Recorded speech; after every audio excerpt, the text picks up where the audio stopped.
Nous allons parler évidemment de Mayotte, dévastée par un cyclone meurtrier. J'entendais que Mayotte, c'est 25 fois plus petit que la Corse. C'est vraiment un confetti. Et la probabilité qu'un cyclone, que l'œil du cyclone passe précisément sur ce confetti dans l'immensité de l'océan Indien est infinitésimale. Eh bien, c'est ce qui s'est passé. Et on annonce des centaines, peut-être des milliers de morts. Vous avez vu les images. Mayotte est dévastée. C'est une île qui fait 2 fois Paris, au sud-est de l'Afrique, au nord de Madagascar. Pour bien vous situer, c'est le département le plus pauvre de France. C'est le 101e département français. L'eau et la nourriture manquent. Le compte à rebours est enclenché pour tenter de retrouver des survivants dans les décombres des bidonvilles. Un tiers de la population vit dans un habitat précaire. Le ministre de l'Intérieur, Bruno Retailleau, est sur place. Les autorités redoutent plusieurs centaines de morts. Emmanuel Macron présidera une réunion au centre de crise tout à l'heure à 18h. Je crois qu'on est avec Wilfried de Villers, qui est journaliste à Europe 1 et qui est présent à l'aéroport à La Réunion, là où partent des avions militaires chargés de l'aide. Est-ce que vous êtes avec nous? Non, il est en train de se connecter, Pascal. Il est en train de se connecter. Alors écoutons Nicolas Dupont-Aignan, président de Debout la France, qui était invité ce matin de Sonia Mabrouk. Il faudra quand même s'interroger sur ces belles âmes qui ont laissé s'entasser des dizaines de milliers d'illégaux dans des bidonvilles sans aucune sécurité et qui sont sans aucun doute les premières victimes. Ça prouve bien que la fausse générosité qui est toujours en bandoulière, eh bien, quand il y a un drame, ce sont eux qui le payent davantage. Ce matin, on était avec Vincent Hervouette sur CNews et il n'avait pas de mots assez durs sur ce qu'a fait l'État français, c'est-à-dire rien sinon de la com, disait-il, depuis de nombreuses années. Il citait simplement la possibilité, je crois qu'il y a 8000 élèves qui seraient scolarisés simplement sur l'île de Mayotte. Les autres, ils se débrouillent. Ce qui est assez invraisemblable lorsqu'on rapporte ça. Manuel Bompard, il est député de la France Insoumise, il était ce matin sur TF1, écoutons-le. Évidemment, il y a un facteur qui est un facteur dû à ce cyclone, sans doute lié aussi au changement climatique qui va intensifier malheureusement ce type d'événement dramatique. Mais effectivement, ce cyclone, il a frappé un territoire qui a été abandonné par l'État depuis des années et des années. Vous avez parlé de l'habitat précaire, on peut parler des problèmes d'accès à l'eau, par exemple, qui durent à Mayotte depuis des années et des années. Donc je crois que face à cette situation, évidemment qu'il y a une responsabilité de l'État. Il faut faire en sorte d'avoir une aide d'urgence, mais ça ne suffira pas. Et il faut aussi avoir des aides qui soient plus structurelles pour faire en sorte que Mayotte sorte de cette situation d'abandon dans lequel elle a été plongée malheureusement depuis des années et des années. Il est 11h08 et on va être avec Amina, qui est mahoraise. Bonjour Amina. Bonjour. Et vous habitiez Mayotte et vous êtes revenue en métropole depuis 2008 et vous n'avez pas de nouvelles de votre famille, donc j'imagine qu'il y a une très grande inquiétude pour vous. Oui, effectivement. Donc moi, j'ai quitté Mayotte en 2008 pour venir faire mes études et depuis, je ne suis plus rentrée. Donc à cause de ce qu'on entend un peu partout, que ce soit l'insécurité, la situation sanitaire. Et donc effectivement, depuis l'arrivée du cyclone, moi, j'ai pas forcément de nouvelles de ma famille qui se trouve au sud de l'île, qui est pour le moment presque coupée de tout, sans réseau électrique. Sans réseau téléphonique, sans rien en fait. Donc là, les informations que nous on voit à la télé se concentrent plutôt sur Mamoudzou, la capitale, et en Petite Terre. Mais du côté du sud, pour le moment, j'ai pas d'informations et forcément, je suis très inquiète. Et quand vous dites votre famille, ce sont vos parents, ce sont des frères, des sœurs? Oui, tout le monde, enfin mes frères et sœurs, donc nous, la plupart, on est en métropole, mais quand je dis ma famille, c'est ma grand-mère, c'est ma mère, c'est mes tantes, c'est mes oncles, voilà, c'est tout ça, quoi. J'imagine effectivement l'inquiétude et la souffrance qui peut être la vôtre. Quand est-ce que vous êtes allé la dernière fois à Mayotte ? La dernière fois que je suis allée, c'était en 2000, donc c'était l'année dernière. En fait, c'était l'année dernière, j'y vais tous les 2-3 ans. Donc c'était l'année dernière que je suis partie visiter un peu la famille. Et vous étiez venu en métropole lorsque vous êtes arrivé en 2008, c'est bien cela ? Oui, c'est ça. Voilà. Après le baccalauréat, donc je suis venue faire mes études ici. Après, voilà, les opportunités professionnelles se sont présentées. Ah oui. Et je n'ai pas forcément eu envie d'y retourner vivre, donc y aller de temps en temps pour maintenir le lien avec mes racines, ça c'est important, mais de là y vivre, ça paraît très compliqué parce qu'on sait tous la situation là-bas, donc l'accès aux soins, l'insécurité. Donc moi je ne vois pas trop élever mes enfants dans ces conditions-là. Et donc malheureusement, moi je fais partie de ceux qui sont obligés de couper un peu avec la culture, mais pour ma propre sécurité, quoi. Vous voyez ce que je veux dire. Amina, donc je comprends que vous avez une petite trentaine d'années, Amina, puisque vous êtes venue effectivement en France pour faire vos études après le bac, que vous êtes mahoraise, vous êtes née à Mayotte, hein? Oui, je suis née à Mayotte. Et c'est ce que disait tout à l'heure Vincent Hervouet sur notre antenne, l'état de Mayotte, que rien n'a été fait depuis des années, que c'est un département vraiment, c'est le département le plus pauvre de France, hein, disons-le. Et avec ces enfants qui sont dans les bidonvilles, je citais le chiffre absolument ahurissant, il y a simplement 8000 enfants qui seraient scolarisés. Oui, effectivement. Donc en fait, ce qui est un peu paradoxal, en fait, si je fais un peu le parallèle avec ma situation à moi quand j'étais petite et à l'école, on avait peu de moyens, mais on était une vingtaine dans la classe, en fait. Donc on avait les vrais profs, on avait tout ce qu'il fallait. Donc aujourd'hui, on est censé avoir un peu plus de moyens parce que voilà, Mayotte c'est un peu développé. Mais comme je vous le dis, c'est paradoxal. Donc il y a beaucoup plus de moyens, mais on se rend compte en face que ça suffit pas. Il y a beaucoup plus de monde. On n'arrive pas à prendre en charge ces personnes. Et donc c'est vraiment très très très compliqué en fait la situation à Mayotte qui a été effectivement abandonnée. Mais moi je pense que les principaux architectes de cet abandon c'est la gauche. Donc ce qui est aussi très paradoxal par rapport aux valeurs en fait que cette gauche prône tout le temps, un peu partout, à la télé, à la radio. Donc pour moi, ils sont quand même aussi très très responsables de la situation, mais j'espère vraiment que face aux conséquences du cyclone, ils vont peut-être prendre leurs responsabilités, parce que quand je vois la France insoumise dénoncer un peu partout, surtout Mélenchon, le fait que on a abandonné Mayotte, les bidonvilles sont tous rasés. Mais il ne faut pas oublier que quand il y a eu les opérations en Bouchou, quand il y a eu pas mal d'opérations justement pour retirer ces bidonvilles, la gauche, surtout la France insoumise, font partie justement des partis politiques qui ont demandé à ce qu'on les laisse. La gauche aussi qui milite plus ou moins pour l'immigration massive, et on sait tous que ces personnes vont loger dans ces habitats précaires et c'est pas non plus leur rendre service.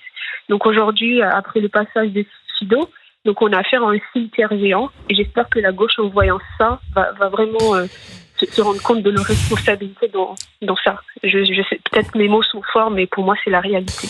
Bon, restez avec nous parce que on revient après la pause pour que vous nous disiez comment vivent là-bas votre famille. Avec nous, et on va profiter effectivement que Amina me pardonne quelques instants, mais comme la ligne est fluctuante avec Wilfried de Villers qui est donc à l'aéroport de La Réunion, je voulais vous entendre. Wilfried, bonjour. Bonjour Pascal, bonjour à tous. Et que vous nous donniez les dernières informations, et notamment ces avions militaires chargés de l'aide qui partent pour Mayotte. Oui, parce que c'est d'ici, de l'aéroport de Saint-Denis de la Réunion qu'est organisé ce pont aérien et maritime qui est en place depuis hier, avec l'envoi donc d'un premier avion chargé de matériel médical, de poches de sang pour aider les nombreux blessés. Ça, c'était hier, et je viens de voir, moi, il y a une vingtaine de minutes, 30 minutes peut-être, 2 autres avions militaires décollés. À bord, il y a forcément des militaires, mais aussi des membres de la sécurité civile. Au total, 140 qui doivent arriver dans l'archipel dans les prochaines heures, mais aussi des sapeurs-pompiers et du matériel médical, humanitaire, des vivres, de l'eau potable, parce qu'en fait, la population mahoraise manque de tout. La sénatrice Renaissance de Mayotte, Salma Ramia, alertait ce matin sur la situation sanitaire, mais aussi alimentaire dramatique. Une image, ces files d'attente qui s'étirent devant les supermarchés à Mayotte, les supermarchés bien sûr qui n'ont pas été détruits par le cyclone. Et pour les secouristes déjà sur place, le travail ne fait que débuter, et il est immense. Pour porter secours aux victimes, il faut d'abord déblayer, alors que de nombreuses routes sont impraticables, coupées par des arbres, par des poteaux électriques, arrachées par les rafales de vent samedi matin. Conséquence, de nombreuses communes se retrouvent complètement isolées. Les secouristes s'attendent, eux, à trouver de nombreuses victimes dans les décombres des bidonvilles très peuplés, notamment dans les hauteurs de Mamoudzou. Mamoudzou, c'est la capitale de Mayotte, notamment le bidonville de Kawéni, le plus grand de France, qui est devenu un champ de ruines. On le voit sur les images qui ont été diffusées par les médias locaux, alors que le cyclone a tout emporté sur son passage. Et puis, sur le plan sanitaire, c'est une véritable course contre la montre qui s'engage, parce que les blessés affluent au grand centre hospitalier de Mamoudzou, mais impossible de tous les prendre en charge, vu que l'hôpital a été sévèrement touché par le cyclone. Un hôpital de campagne doit être mis sur pied très rapidement, acheminé donc depuis l'île de la Réunion où je me trouve. Et il est aussi difficile d'établir un bilan humain précis pour le moment. Le préfet de Mayotte, François-Xavier Bellevieux, avance des centaines, voire des milliers de victimes. Wilfried de Villers, vous êtes arrivé quand à la Réunion, Wilfried ? Moi, je suis arrivé ce matin à l'aéroport, et depuis, je suis allé à la base militaire voir ces avions décoller, et j'ai vu aussi beaucoup de membres de la sécurité civile. Tout à l'heure, ils étaient une cinquantaine. Il y avait avec eux des chiens qui vont être utilisés, très utiles, à Mayotte, pour justement retrouver les victimes, parce que c'est un peu comme, vous savez, comme lors d'un séisme, il y a des victimes qui sont sous les décombres et il faut les retrouver. Et les chiens, dans ce cas-là, sont d'une aide très précieuse pour les secouristes. Wilfried de Villers de la rédaction d'Europe 1, évidemment, vous n'avez pas de précision sur le nombre de décès. Aujourd'hui, le préfet lui-même était dans l'incertitude totale. Oui, en fait, ce qui est difficile, c'est d'établir un nombre précis de victimes. C'est pour l'instant compliqué, parce que, comme je vous le disais, c'est déjà très difficile d'accéder à certaines zones. Et puis, le préfet en parlait, mais à Mayotte, la tradition musulmane veut qu'on enterre les morts 24 heures après leur décès, justement. Et donc, pour cela aussi, ce sera très difficile d'établir un bilan précis. Eh bien, je vous remercie grandement, Wilfried. Et puis, effectivement, si on peut faire passer les informations, par exemple auprès de Amina, qui s'inquiète pour sa famille. Vous-même, je ne sais pas si vous allez aller à Mayotte ou pas, si vous allez rester Moi, j'essaye d'aller à Mayotte, évidemment, c'est l'objectif principal, sauf qu'il n'y a pas de vol civil, donc il faut passer par des avions militaires, et ça demande un peu de temps, un peu d'organisation. Il faut s'organiser avec l'armée, avoir des autorisations, donc peut-être dans les prochaines heures ou dans les prochains jours. Ce qui serait formidable, évidemment, et puisqu'on est avec Amina, qui est mahoraise, qui n'a pas de nouvelles de sa famille, c'est formidable, effectivement, de lier un contact, et si nous pouvons être utiles dans ces cas-là, eh bien, soyons-le. Amina nous donnera peut-être des renseignements précis où ses parents ou ses grands-parents vivent sur l'île, et peut-être que Wilfried pourra avoir des informations, je dis bien peut-être. Amina, vos parents, grands-parents, cette famille dont vous nous parliez tout à l'heure, elle vit dans des maisons, elle n'est pas précisément là où les conditions sont les plus délicates. Oui, effectivement. Donc, ils vivent dans des maisons en dur, mais on a bien vu aux informations que même les maisons en dur ont été également touchées. Et donc, forcément, l'inquiétude est là. Donc, je pense que, en plus, on le sait tous, l'intensité de ce cyclone semble quand même très, très exceptionnelle. La dernière fois que l'île a vécu ça, c'était, je crois, en 1934. C'est ça, oui. Et il n'y avait pas de mesure à l'époque, donc on ne peut pas comparer. Vous aviez vécu un cyclone dans votre enfance à Mayotte ? Oui, j'en ai vécu, mais j'appellerais pas forcément ça des cyclones, parce que, disons, c'est des cyclones d'une moindre intensité. Je dirais plutôt tempête tropicale, mais les cyclones, j'en ai jamais vécu, en fait. Je vous propose d'écouter Vincent Hervouette, qui est notre journaliste, éditorialiste, que vous connaissez, notamment spécialisé en politique étrangère, et qui faisait le point sur Mayotte et qui regrettait que l'État français soit si peu présent depuis de nombreuses années. Il n'y a que 8000 places dans les écoles, alors que la moitié de la population a moins de 18 ans. Les gangs d'enfants qui coupent les routes est l'autre curiosité de Mayotte, avec les Languilang, la fleur des parfumeurs. Les 3/4 des Mahorais vivent au-dessous du seuil de pauvreté. C'est l'équivalent de la Corrèze, avec autant d'incurie, de népotisme, d'inégalité qu'aux Zambèze. C'est 25 fois plus petit que la Corse, mais ça semble le Bangladesh. La preuve, c'est que les toits en tôle s'envolent quand il y a un ouragan. Mais l'île n'a pas déménagé. clé, Mayotte est depuis toujours en zone cyclonique, comme le Japon est en zone sismique. Et c'est pourquoi les Japonais observent des normes antisismiques quand ils construisent. À Mayotte, où on ne respecte rien, ni les normes, ni les hommes, le tiers des habitations a été dévasté par le cyclone et les bidonvilles ont été rayés de la carte et leurs habitants avec eux. C'est un réquisitoire de Vincent Hervouette. Amina, vous partagez cette analyse ? Oui, je partage tout à fait les analyses, mais encore une fois, je pense que Mayotte était un territoire abandonné, ça c'est sûr, hein, on l'a vu depuis que ce soit Nicolas Sarkozy, François Hollande qui a encore rendu la situation encore plus complexe. Mais le problème en fait de fond, et personne n'osera le dire, mais moi j'ai du mal à le dire auprès de ma famille parce qu'il faut le savoir. Hein, moi les deux personnes qui me semblent les plus inquiètes de la situation de Mayotte, c'est Madame Youssoufa, notre députée, et Marine Le Pen. Et voilà, Mahorez qui vote Marine Le Pen, c'est quand même un peu paradoxal. Donc on passe un peu pour l'exxénophobe. Le vrai problème de Mayotte, en fait, c'est cette immigration. Vous voyez bien qu'aujourd'hui, ces bidonvilles sont peuplés par ces personnes, malheureusement, dans des situations très précaires. Et comme je l'ai dit tout à l'heure, en fait, la situation actuelle fait que je pense que les politiques et surtout la gauche ont leur part de responsabilité. Vous l'avez dit effectivement, et c'est une situation, c'était également dit tout à l'heure lorsque nous échangions avec Vincent Hervouette sur ce sujet, c'est une situation qui paraît inextricable.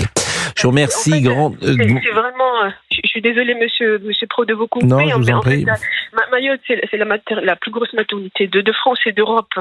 Donc, même si vous construisez en fait des équipements ou des locaux, que ce soit des locaux publics, etc., pour essayer justement de répondre à ces besoins de la population, mais tant qu'il n'y a pas une politique migratoire très claire et très rigide, si je puis dire, de toute façon, on va jamais s'en sortir en fait.